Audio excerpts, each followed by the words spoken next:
Welcome to Rafa. Glad that you've tuned into the Bible Answer Man segment. I encourage you to tell your friends about us. They'll get some points that will be an aid to them in making some considerations. I'm Dr. West. Glad to have you with us. This question that I'm going to give, as far as I can remember, did not come to me in the form of a question, but by a general idea as I observed the body of Christ. And it would be, what should be my greatest Christian desire in this life? What should my greatest Christian desire be as I'm living in this world today? Well, 1 Corinthians chapter 9, verse 24 says this, "Know ye not that ye which run a race run all?" So we're all running a race in this life. Consider it like a race that you're running. And it says, "But one receiveth the prize." Now, this can be toward a specific prize as well as our life's journey. And then he goes on to say to the Corinthians, Paul did, "So run that you may obtain."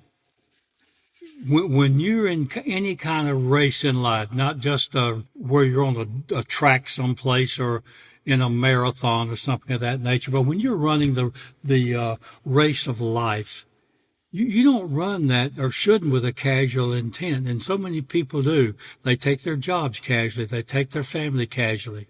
They take their responsibility to Christ casually. But no, we need to we're running a race, and there's a prize at the end, and we need to be running that we may obtain, not, I didn't use the word shall obtain or can obtain. I said that you may obtain. You have the permission. May is a permission word. You may be permitted to attain. You don't know how you're going to run until you start trying to run to attain the race, because there you don't get sidetracked. You don't have your mind wandering on other things. You're focused on what you're doing. Your life and your purpose has an intent to it. So run that you may obtain. In Ecclesiastes 9, verse 11, it says, "The race is not to the swift." And in the Hebrew, that swift there is the word koyal. And it means just casually running along, lackadaisically.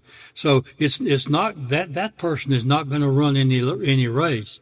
Just a casual running. And I see people, old Christians, I see medium Christians, I see young Christians, especially in today's world when the pulpits are filled with people who aren't teaching the word and not sharing the word, which is another sermon or another thought. I could probably do a seminar on my feelings about people who stand in the pulpit and then preach social gospels.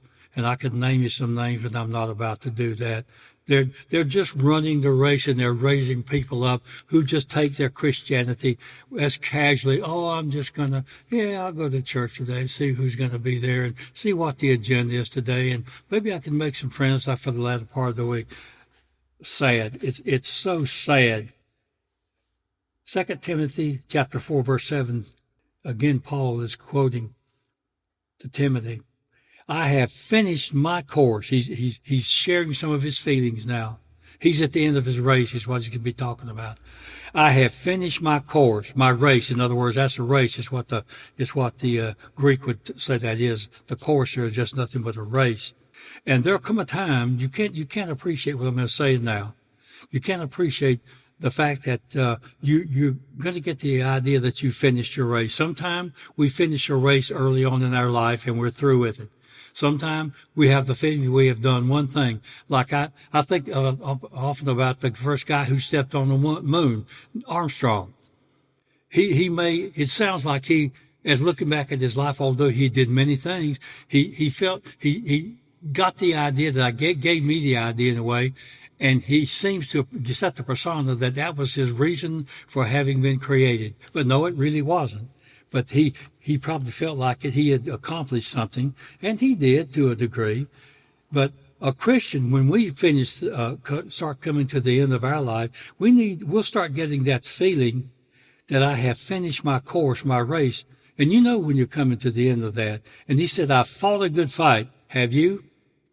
That's a pejorative type of a rhetoric statement. Have you fought a good fight? And Paul says, I've kept the faith. Have you kept the faith? Your faith is going to be sorely tempted. You can expect it. Don't expect to cruise through life like the one who was just a race is not to the swift. Don't be a cruising Christian. You got too many of those. Be a serious Christian. A lot of things are going to depend on it. Kept the faith. Paul says, I now am ready to be offered. That means he is right that moment ready to be offered. And offered there means upon the results of my ministry sacrifices. That was what the state that offered there means in the Greek to Paul, what he was talking about.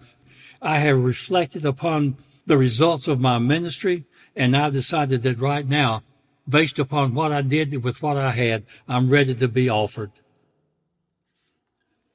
This should be the captivating thought of our life as we traverse in this life, that I finished my course, fought a good fight, kept the faith, and I'm ready to be offered. And my admonishment to each of you hearing this is, as I first quoted in 1 Corinthians 9, run with a purpose. Run to obtain the prize. Think about it. Selah. Good to be with you. Enjoy the rest of these types of Bible Answer Man programs and tell your friends about them. Lord bless you.